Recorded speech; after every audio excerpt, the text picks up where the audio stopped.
बच्चा भी, जवान भी, बुजुर्ग भी, बच्चियां भी, सब मिला करके सबको मानव कहा गया। एक मानव सुख की चाहना रखता है और हम सुखी कैसे रहें इसके लिए व्यवस्था भी करता है, इसके बाद भी सुखी नहीं रह पाता।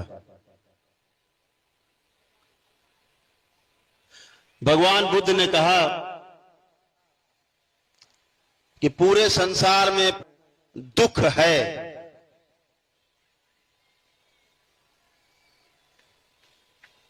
लेकिन दरबार का जो प्रस्ताव है कि प्रत्येक मानव में सुख की चाहना है।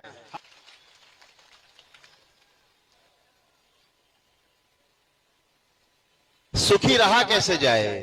अनुष्ठान, ध्यान, साधना, तमाम मार्ग बताए हमारे महापुरुषों के द्वारा। हजारों वर्षों के साधना के पश्चात जो ग्रंथ लिखे, पुराण, शास्त्र, गीता, सारे उपनिषद, पुराण सब लिखे गए। लिखा हुआ शब्द उससे भाव पकड़ में नहीं आता, बोले हुए शब्द का भाव पकड़ में आता है, लेकिन अब केवल आप शब्द पकड़ लेते हो।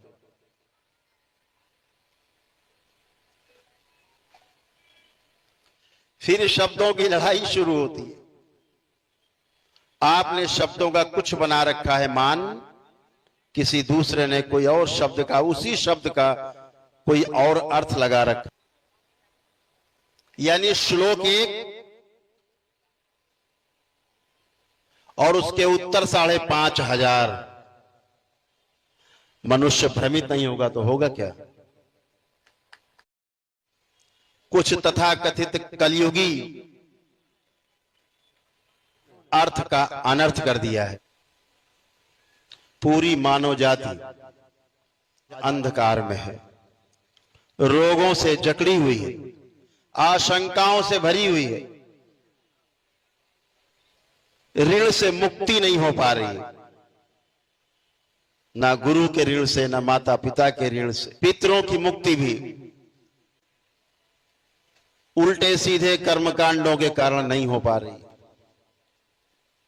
उनकी स्मृतियां भी हमारे कुल में तैरती रहती है। उन स्मृतियों के कारण भी हम स्वस्थ नहीं रह पा रहे। इसीलिए दरबार बार बार कहता है कि बिना पितृ की मुक्ति हुए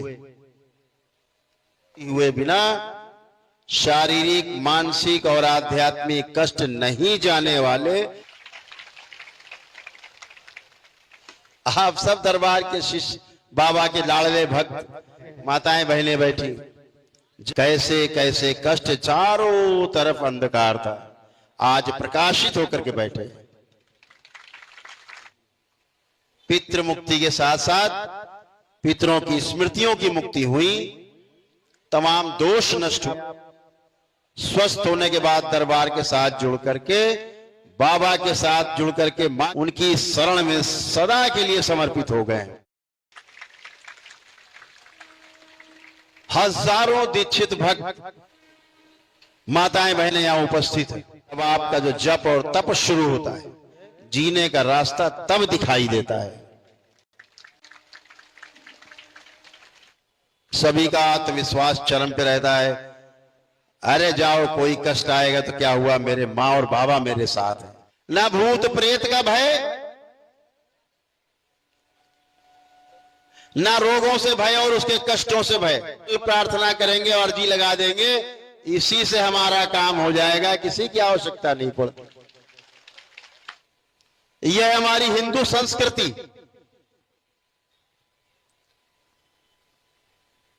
जो हमारे वैदिक विधि विधान पर चलती है,